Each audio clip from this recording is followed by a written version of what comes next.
Topic है congruence of triangle, ठीक है। लेकिन जब हम कॉन्ग्रुएंस ऑफ ट्राइंगल पे हम सीधा नहीं आएंगे, पहला है कॉन्ग्रुएंट वर्ड। कॉन्ग्रुएंट का मीन है same shape and same size, same shape and same size. अब तुम सोचो दो ट्राइंगल का तो अभी बात की बात है, 2 line segments are given to you, 2 line segments given है, वो कब कॉन्ग्रुएंट होंगे? कॉन्ग्रुएंट मतलब इक्वल। वो कब होंगे इक्वल? जब उनकी लाइन सेगमेंट सेम होगी। जब आप 2 के 2 सेंटीमीटर है, दोनों सेम है ना। और एक कॉन्ग्रुएंसी की ये भी होता है कि हम ना उसको एक को दूसरे के ऊपर कर दे तो वो पूरा उसे सुपर इम्पोज कर दे ना, तो वो कॉन्ग्रुएंट होते हैं। तुम ऐसे इमेजिन करो, जो तुमने 2 5 रुपीज के कॉइन लिए, एक कॉइन को आप दूसरे के ऊपर रखोगे, पूरा आ जाएगा ना, अच्छे से कवर हो जाएगा ना, तो वो है हमारे कॉन्ग्रुएंट। अब 2 ट्राइंगल्स कब कॉन्ग्रुएंट होंगे? जब उनकी लेंथ और ब्रेड्थ सेम होगी। 2 स्क्वायर कब कॉन्ग्रुएंट होंगे? जब उनकी साइड सेम होगी। 2 सर्कल्स कब कॉन्ग्रुएंट होंगे? जब उनकी रेडियस सेम होगी। तो ये तो बहुत आसान है।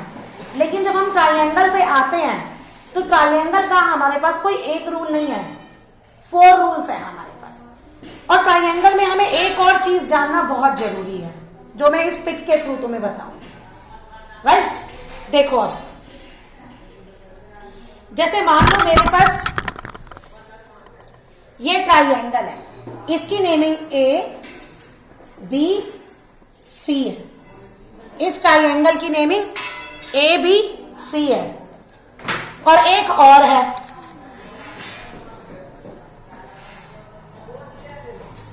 इसकी नेमिंग मैं ले रही हूं PQR।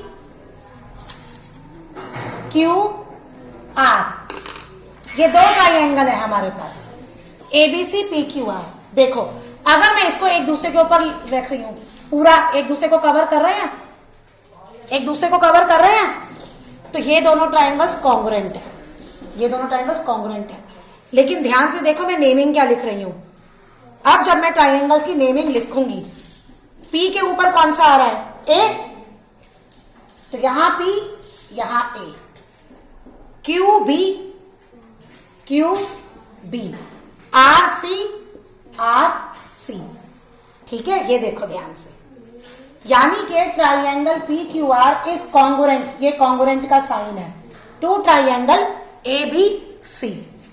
PQR is congruent to ABC।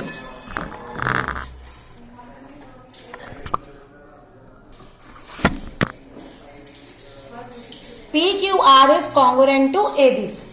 तो अब जहां पे हमारा P है वहां पे A था, QB। ये बहुत इंपॉर्टेंट है। क्यों?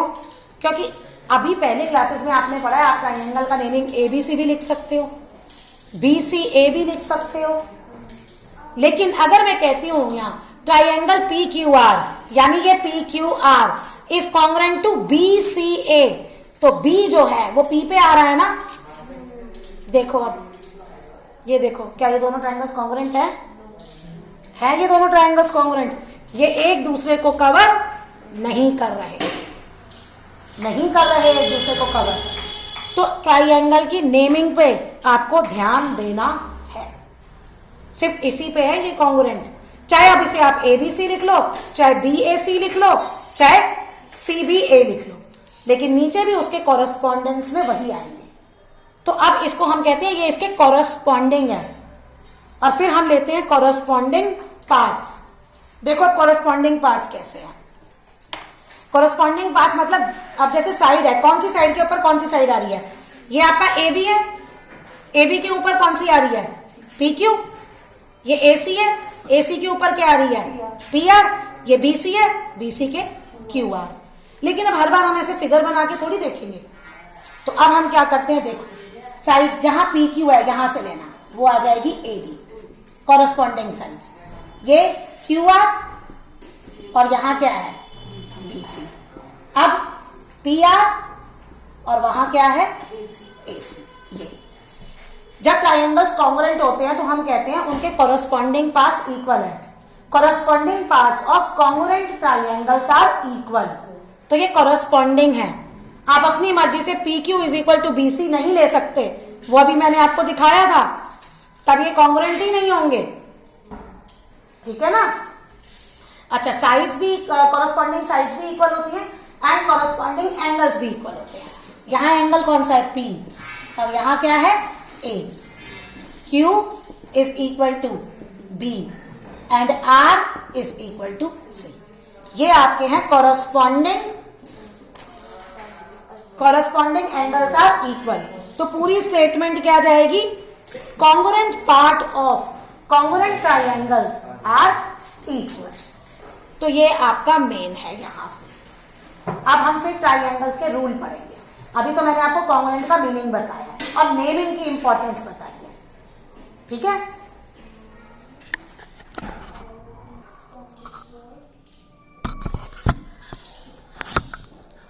ये आपका क्वेश्चन है। अब हम कॉन्ग्रुएंट के रूल्स करेंगे, कॉन्ग्रुएंट ट्राइएंगल्स के रूल्स करेंगे अब हम, ठीक है। अब इस कॉन्ग्रुएंट ट्राइएंगल्स के रूल में पहला हमारा रूल है S S S, means side side side. और आपको ये दो ट्राइएंगल गिवन है, एक पी क्यू आर जिसमें साइड्स गिवन है और एक एक्स वाई जेड जिसमें साइड्स गिवन है। ये आपको गिवन है। अब देखो हम कैसे लिखेंगे।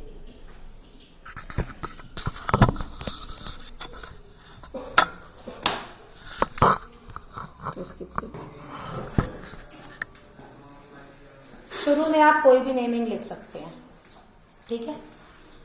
एस एस एस रूल करेंगे इन ट्राइएंगल, अभी मैं P Q R and triangle X Y Z लिख रही हूं, एक्स वाई जेड मैं ये लिख रही हूं, राइट।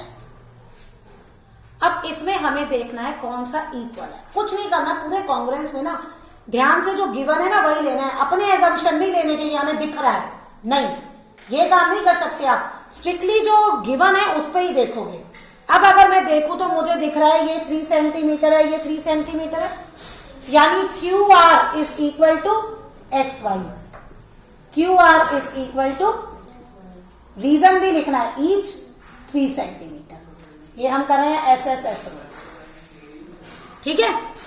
नेक्स्ट हमें क्या दिख रहा है, ये 4 P R is equal to X Z each 4 centimetre. Next P Q is equal to Y Z each 5 centimetre. यानी तीनों साइड्स इक्वल आ गई, तीनों साइड्स मतलब एस एस एस। तो अब हम यहाँ पे नेमिंग, अब ये नेमिंग नहीं लिख सकते, अभी तो हम ये लिख सकते हैं by S S S congruency rule, ठीक है, by S S S congruency rule. लेकिन अब नेमिंग कैसे लिखें, नेमिंग कैसे लिखें, देखो जहां क्यू आर है वहां एक्स वाई आना चाहिए, जहां क्यू आर है वहां एक्स वाई। नेक्स्ट क्या है, पी आर, चलो यहाँ पे पी बच गया ना और यहाँ पे बच गया जेड। अब मैं चेक करूंगी पी आर वाई जेड, नहीं है ना पी आर वाई जेड, देखो पी आर वाई जेड नहीं है, एक्स जेड है। अच्छा, अब मैं इसे वाई एक्स कर दूं, वाई एक्स, क्योंकि चाहे क्यू आर की भी वही लाइन सेगमेंट है और एक्स वाई भी, हम ए बी या बी ए लिख सकते हैं ना लाइन में, तो यहां पे ये चलेगा। Q R is equal to Y X, R P is equal to X Z, और फिर पी क्यू, देखो P Q is equal to Y Z. हो गया क्लियर, नेमिंग क्लियर हो गई, नेमिंग क्लियर हो गई। तो ये आपको कॉरस्पॉन्डेंसी चेक करनी है पूरी अच्छे से, प्रॉपर भी अगर आप नेमिंग बना सके तो वो ज्यादा बेटर है। यहाँ पे कॉरस्पॉन्डेंसी जो है वो बहुत ज्यादा जरूरी है, आप अपने आप ही नाम नहीं लिख सकते, ओके। तो ये एंड में आपको देखना है, और ये आपका तीनों साइड्स इक्वल, तो S S.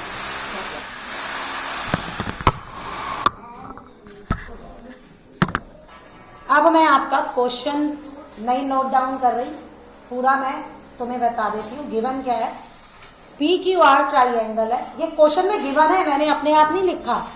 In triangle P Q R, P Q is equal to P R and S is the midpoint of QR. You have to prove that triangle PSQ is congruent to triangle PSR. ठीक है, ये आपको given है. अब जब हमारे पास question होता है ना, तो जब हम ये प्रूफ वाले क्वेश्चन करते हैं तो सबसे पहले हम गिवन लिखते हैं कि क्वेश्चन में क्या गिवन है. दूसरा हम प्रूव लिखते हैं कि क्या प्रूव करना है. इसके भी मार्क्स होते हैं, चाहे आपको आगे क्वेश्चन आता हो या ना आता हो. अब इसमें हमारा देखो ये आ गया S mid point of Q R. इसका मतलब क्या है कि S जो है वो इसके बीच में है. अब आपके ये दो ट्राइंगल्स बन गए. इन दोनों ट्राइंगल्स को आपको कॉन्ग्रुएंट प्रूव करना है. अब इसमें नेमिंग गिवन है ना, इसमें नेमिंग गिवन है तो इसलिए हमें एंड में कॉरेस्पॉन्डेंसी चेक करने की जरूरत नहीं है, क्योंकि इसमें अपने आप ही होगा. अब हमें 3 निकालने हैं. कौन कौन से 3 हैं जो गिवन है. अब हम लिखेंगे प्रूफ. क्या लिखेंगे? प्रूफ. ये पॉइंट हमारा P. ओके, सबसे पहले भाई in triangle PSQ and triangle PSR. ठीक है, PSQ एंड PSR 3 चीजें देखनी है हमें. PQ is equal to PR. PQ is equal to PR given, right. S is the mid point of QR. इस स्टेटमेंट का क्या मतलब है? इस स्टेटमेंट का क्या मतलब है? S इनके बीच में है, यानी QS is equal to SR. QS is equal to SR. QS is equal to SR given. 2 तो आ गई. What about third one? What about third one? कुछ दिख रहा है फिगर में? एक आपका ये ट्राइंगल है और एक आपका ये ट्राइंगल है, और PS दोनों में आ रहा है. तो PS कॉमन, ये दोनों में आ रहा है. PS कॉमन हो गया. तीनों साइड्स आ गई. ये तीसरी आ गई. तीनों साइड्स इक्वल हो गई. तो अब आप क्या लिखोगे? PSQ congruent to PSR by SSS congruency rule. ये आपका फर्स्ट रूल हो गया. एक वैसे फिगर पे आ सकता है, मेनली ऐसे क्वेश्चंस आते हैं. इसके बाद 3 और रूल है. अभी हमने फर्स्ट किया है. 3 more rules are there.